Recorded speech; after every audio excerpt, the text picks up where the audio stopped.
So Bill Ackman is certainly one of the more prominent value investors of our generation, having made headlines throughout his career for some pretty successful investments that he's made. For example, in March of 2020, his fund opened up a hedge position against the US stock market to hedge against a potential stock market crash that they thought could happen as in response to the lockdowns that were starting to occur around that time.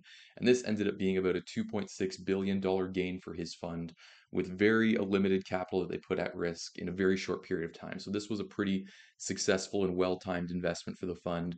But also they're famous for some investments that haven't really worked out in their favor. For example, he famously shorted a company called Herbalife, a company that is still around today, and basically accused the company of being a pyramid scheme. And really, he ended up just getting short squeezed out of this position. And then also a long position that he took in a company called Valiant Pharmaceuticals, which went very sour. They ended up taking a $4 billion loss on this investment. And basically, what happened with this company is they were accused of things like price gouging, and the company was also just saddled with a lot of debt because they were pursuing a very aggressive acquisition strategy of buying these pharmaceutical companies and trying to roll up the industry, and then basically just jacking up the prices on the drugs that they produced. So it ended up being, again, a pretty sizable loss. But let's take a look at the current state of Bill Ackman's portfolio. And specifically, I want to dive a little deep into a company that is currently one of his largest holdings, which is Chipotle. Because I think this company very much embodies the essence of Bill Ackman's investing strategy. And there's a lot of important lessons we can learn. And that's really the whole reason why I'm making this video and doing this series of looking at super investors is to try and understand how they invest, right? What do they specifically look for? Do they keep things very complicated? Do they keep things very simple? Like what types of companies are they investing in the first place? And this portfolio here is Pershing Square Capital Management. It has very limited positions, and there's definitely some commonalities that we can see here in the company. So that's what I'll talk about in this video. And if you're wondering about this website that I have here, this is called tickernomics.com. This is my personal website, which is currently free to use. There's a link in the description if you're interested. And this is a new feature that we just added a few weeks ago. It's called Super Investors feature. So it allows you to take a look at the portfolios of many famous investors. For example, there is David Einhorn, Seth Klarman, Thomas Gaynor, very prominent value investors. So if you want to see what stocks they're holding, it's based on their 13F filings, so you can do so using that feature. So Bill Ackman's fund has actually held a position in Chipotle for a very long time. They initially opened up a position around September of 2016. And if we look at basically what this position has done since then, we can see it's done quite well. So I'll draw this into the present day and we can see they're up around 600% in total over about 7.5 years, which is roughly 30% compounded returns since they initially opened a position around this time. So they've done extremely well in this investment. So Bill Ackman, right, he is a value investor. And one of the core pillars of the value investing philosophy is only to invest in companies that you can understand and you can reasonably expect to be able to project the future cash flows of the business for the next 5 years, maybe 10 years, right? If a company doesn't meet that specific conditions, then it's immediately thrown in the bucket of too complicated, I can't understand it. And it's a very disciplined approach to take to investing. And I think it's something that you have to apply very carefully if you do want to have some success. And restaurant businesses like Chipotle, I think, meet this criteria quite well. It's a very unique industry in that it's almost immune from disruption, right? Because the restaurant business is very simple. And the way Bill Ackman describes it, the innovation that you really see that comes from a restaurant is the systems that they put in place to guide their operations, and then also the brand image that the restaurant has and the trust that goes into that reputation of the brand, the trust that the customers have in it. And those two things, effectively over a number of years and built up to a sufficient size, make up a competitive moat. And ideally, as the restaurant continues to expand and grow their operations, expand to new regions, then that moat should get deeper. And you can see that this is evident, this style of investing, in the companies that they own, right? Because there's a very heavy focus on restaurant companies. Their next largest holding is RBI, Restaurant Brands International, which owns Tim Hortons, Popeyes, Burger King, and then we can see also they own a stake in Lowe's, another company that is fairly easy to understand, and then also Hilton, the hotel company. So really what they're looking at with these companies is, can we reasonably expect to project the future cash flows, which for these types of companies, it depends how many locations can they open, what's the average profit on those locations? How long does it take those locations to get up and running to a point where it's, at its maximum run rate? Those things are pretty easy to project because you have a whole lot of operating history in the company where you can look at that and you can understand what it's going to be. And then you look at the systems that they put in place to run these different branches. And if you believe that those work well and those will operate effectively, then they can just continue doing the same thing over and over again and expanding. And they basically, as long as they can find new locations, they have access to basically an infinite money printer. And in the case of Chipotle specifically, they have definitely built a brand that's centered around high quality ingredients as far as fast food is concerned, and a store model that can very easily be duplicated to expand from a few hundred stores into where they're at now, which is a few thousand stores. So, on its surface, Chipotle looks like a great company that pretty much any sensible investor would want a piece of.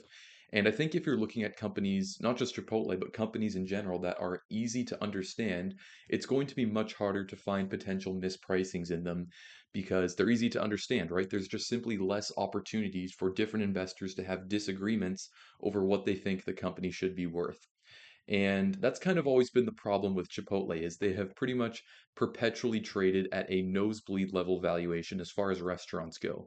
For we can see here in the ratios, their current price to earnings metric is about 70 for Chipotle, and the industry median for restaurant companies is about 16. And that industry median would include these companies down here. So there's a whole bunch, but some of the more prominent ones would be McDonald's, Starbucks, RBI is another one, Wingstop, Shake Shack, various restaurant companies.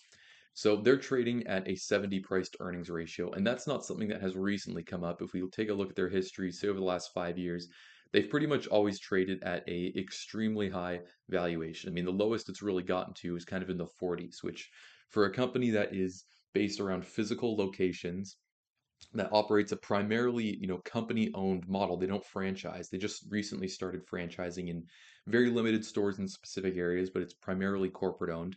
This is a objectively a very high valuation, and it's not just on a price to earnings basis. If we can take a look at the other metrics, for example, price to sales for Chipotle is 8.6 relative to the industry median of 1.2, right? And then even if we look at price to book value for Chipotle, 27 versus the median of just 2. And then enterprise value to EBITDA, 44.5 versus 11.3. So clearly investors have a ton of confidence. Something that Bill Ackman has stated in his past interviews is one of the most difficult parts of being a value investor and executing this whole investing philosophy is getting the price right. Investing into a company at the correct valuation. Because as we all know, as the common wisdom goes, any investment, regardless of how amazing the company is, can turn sour if it's not done at the right price. And Chipotle is valued richly for a reason, which we can see it's pretty evident just by looking at their margins, right? So their operating margin here is 16%, where the industry median is 8.8%, right? Their net profit margin, 12.9% versus the industry median of 3.7%. And now this is especially impressive when you consider it in the context that they don't operate a franchise model. They have a very, very small number of franchise stores, but the vast majority of the stores are just corporate owned stores. And restaurants are notorious for having, razor thin margins. For example, if we take a look at McDonald's, right? McDonald's is a company that, you could argue that you could compare Chipotle to them, but the thing is, their model is primarily franchises, right? So if we take a look at what their operating margin is, McDonald's has an operating margin that's hovering in the 40, mid 40% range, right? And that's because they don't have those razor thin operating margins that you would expect a company like Chipotle have. So again, going back to the point I was making before about their competitive advantage coming from not only the brand reputation, but the systems that the restaurant puts in place to operate this company. It's evident in the numbers, right? It's not just all, a story about the growth of the company and whatnot. You can see it very clearly when you look at the numbers and you compare them to other companies. And it's not just the fact that, they're operationally efficient and they have high margins.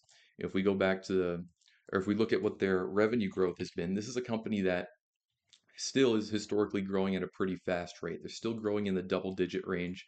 So we can see here 11%, 24 versus on a year over year basis, looking at, revenue over the trailing 12 months. So it's a company that's growing fast.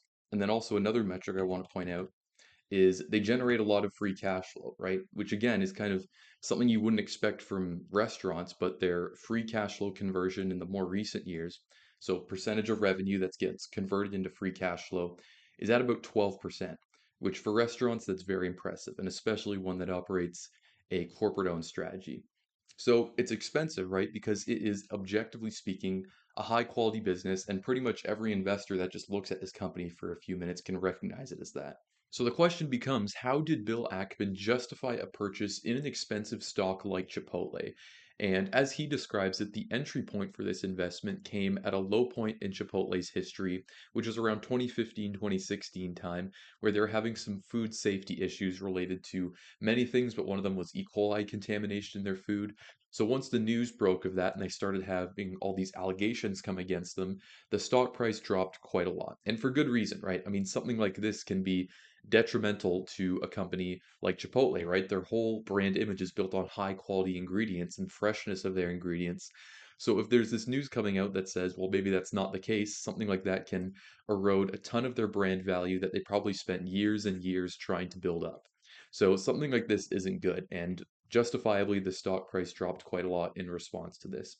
But what Bill Ackman's research found is historically, when restaurants have had these types of food safety related issues, they've almost always survived them. They haven't ever really destroyed companies, and the companies were eventually able to pay the fines, settle the claims, and then move on from them, make improvements to their business, and the issues eventually subside and they can get back to doing what they were doing before and bring back, the brand value. And since then, as we showed in the chart, the returns have been very strong since they made that investment. And even now, there's still plenty of room for growth in a company like Chipotle, as we can see in Pershing Square's presentation here.